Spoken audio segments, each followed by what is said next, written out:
And my experience regarding case precedent, I made several videos that me personally, I prefer using statutory, because there's this secret rule regarding case precedent versus statute.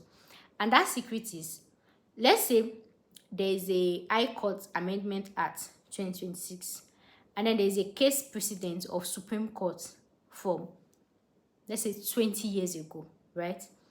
You know, when you check the hierarchy, Supreme Court is higher than High Court, right?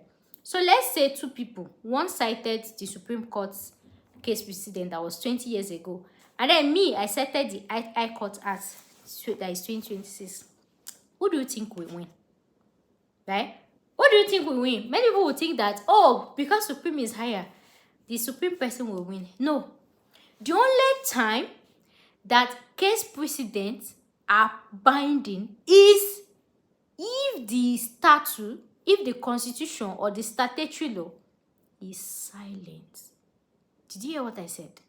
The only time judges in common law judicial actually follow a case precedent is if there is no written law, if the written law regarding that particular dispute or material fact is silent. So if you like, go and cite Supreme Court for 50 billion years ago. If there is a 2026 High Court Act that says that this is how you should do it, that High Court Act supersedes it. Do you guys get it? And that's one thing I've done differently in my case. I remember when the defendant wanted to strike out my case, I've made several videos on that. I don't know if I'll post it, but just keep an eye on that playlist, right? They were citing Supreme Court 1 billion years ago. And as somebody that is not a law student, right, I was not like, these people citing Supreme Court law means that, my case, they're gonna throw it away.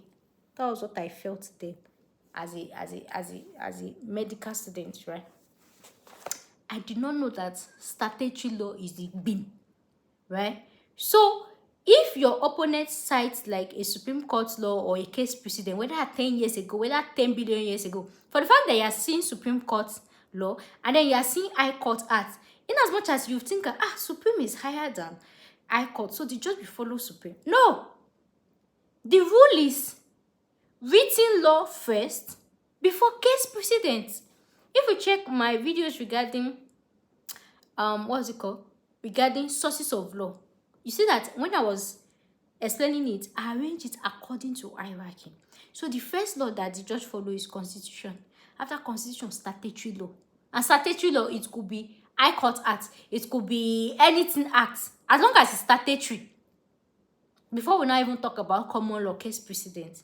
So if, let's say, a case from Supreme Court says, for example, you can allow to violate people's freedom of speech. Let's say, for example, I like freedom of speech because that's what layman can relate to, right? So let's say there's a law that says you can violate people's rights. And then High Court Act in 2020 said, no, you can't violate people's law. And then your opponent is saying, but the judge, the court ruled that in 1957 that you can violate people's law.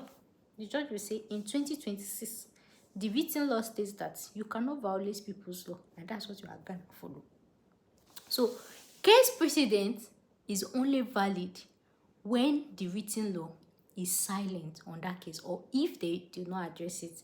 So, before you cite anything in your document, in your filings, in your court process, put emphasis more on written laws, because they have the strongest power. And even when you are citing case any law in your start with Constitution. If you don't see any law regarding Constitution that relates to your matter, move to statutory before you start citing case precedent. So in as much as, even when I was starting that court process, there are some people that told me, use Supreme Court law, but after I started making my research, and I realized that statutory law gets case pass case precedent. So let's say there's a conflicting interest between statutory law and case precedent.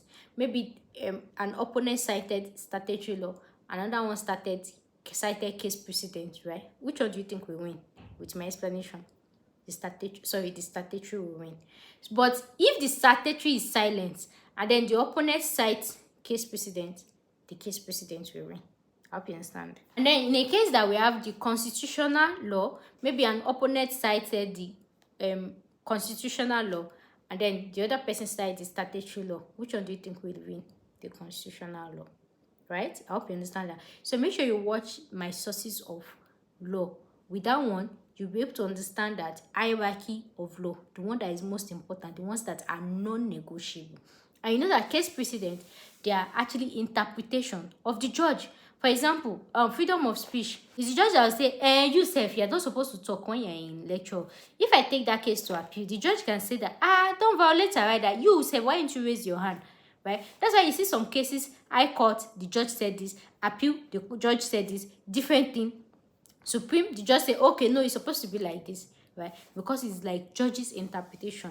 But then when you use written law, in as much as case ruling is like from written law, right? But then if it's a specific written law that is direct, for example, if the written law is do not talk in class, if you take it to court, is so direct, do not talk in class, yes, you are, go home, you two, why are you talking? But then if the constitution say you have freedom of speech, but the rule did not say don't talk while your teacher is listening, don't talk while you are eating, so one will not get to court. The judge will be like, the constitution did not give exception of don't talk in class or don't eat in class or this thing. So that's why we keep seeing ourselves in high court, in appeal, in supreme.